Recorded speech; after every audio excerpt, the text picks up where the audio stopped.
And there wasn't a whole lot of change in the pitch attitude. It's just the I've had days when I'm like pushing forward, and like in the spring when there's a lot of thermals and stuff, I'm pushing forward, power out, and then the airplane's not descending, and you're like, what the hell? It's pretty neat, but yeah, makes it difficult to get down when you want to.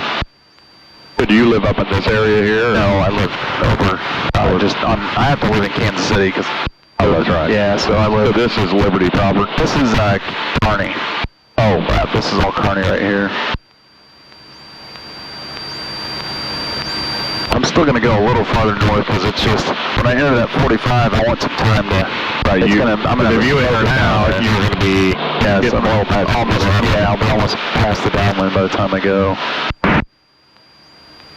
That's the whole reason for doing these ground reference maneuvers, right? So that you can fly the airplane around, over a spot or whatever, but then also make these compensations for the pattern.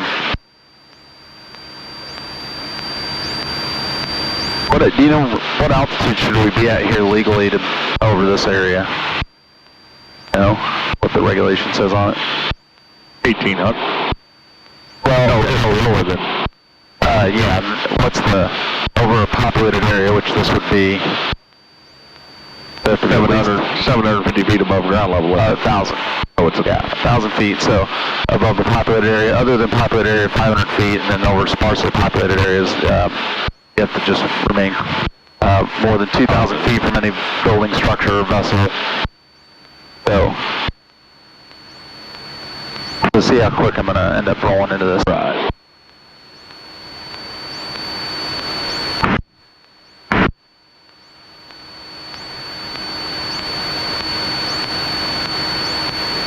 My reference on this it's really quick. Midwest National Traffic Sky 1436 uniforms on our left downwind for 36 Midwest National. Those silos down there, the blue silos, that's my aiming point. That's kind of this road right here, but I really look at those. I'm just looking at those blue silos. So I'm going to come around here. You'll see my ground speed's going to be pretty high. So 111 knot ground speed, 80 knot airspeed. So I got 30 knots on the tail right now. It'll come off a little bit, but not much. Midway down the runway.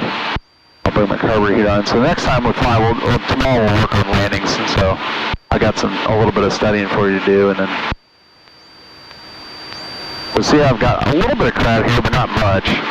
Okay, still 112 knot ground speed, so it's pretty fast.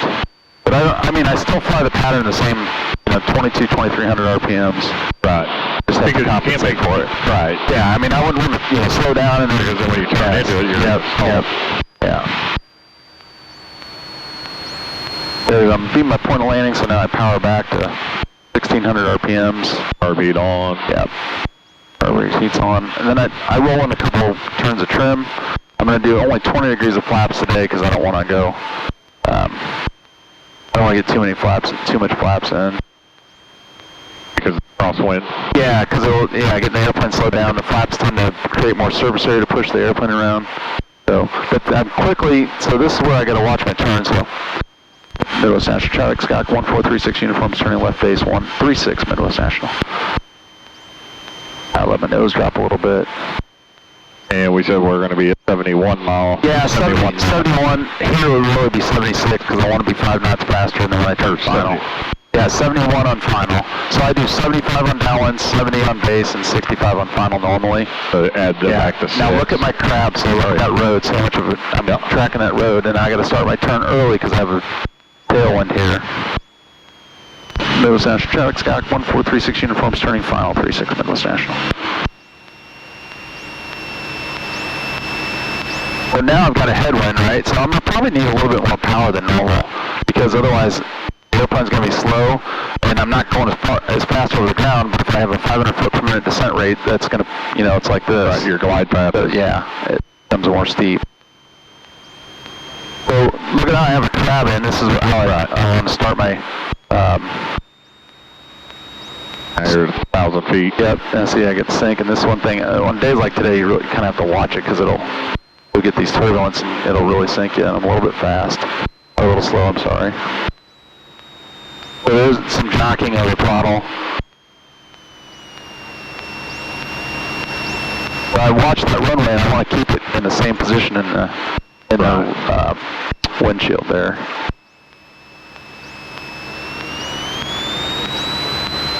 See how quick you can, yeah. It's a pain.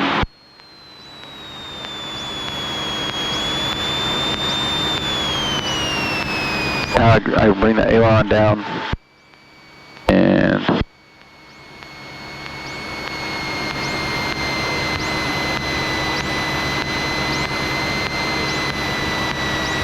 look how slow we're going.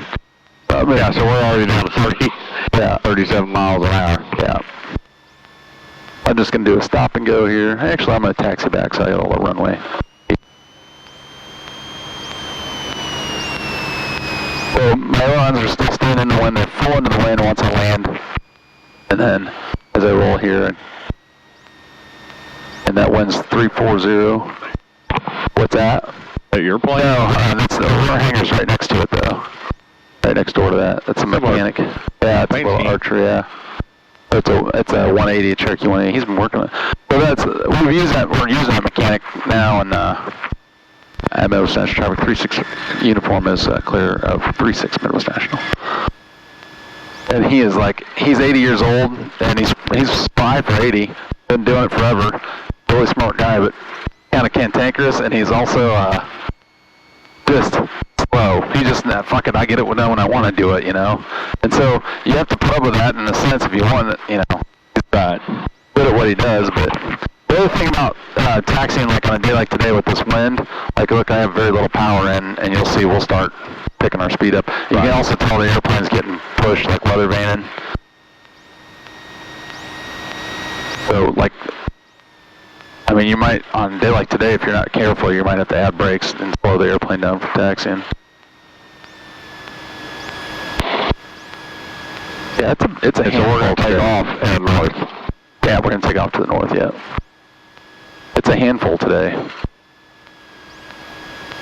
I haven't flown on a day like this in a while. I think it's cool because it's off the ground so quick, you know. Right, so the headwind... So the headwind's more lift because of... No, it doesn't. Well, what it does is it creates more airspeed, right? So I could be doing, if they've got 20 knots of wind coming at me, once I'm doing 40 knots on the ground, that airspeed indicator is going to be showing you 60, right? And the airplane's going to act like it's flying at 60 knots, right? So because of that, you know, it's just the difference in speed, right? So the airspeed will be effectively 60 knots, the ground speed will be 40, and then the wind speed's 20, so. The thing that's kind of dangerous is you wouldn't want to get it off the ground as soon as possible, because then if you have the gust quits, your speed scrubbed and going to have a little bit.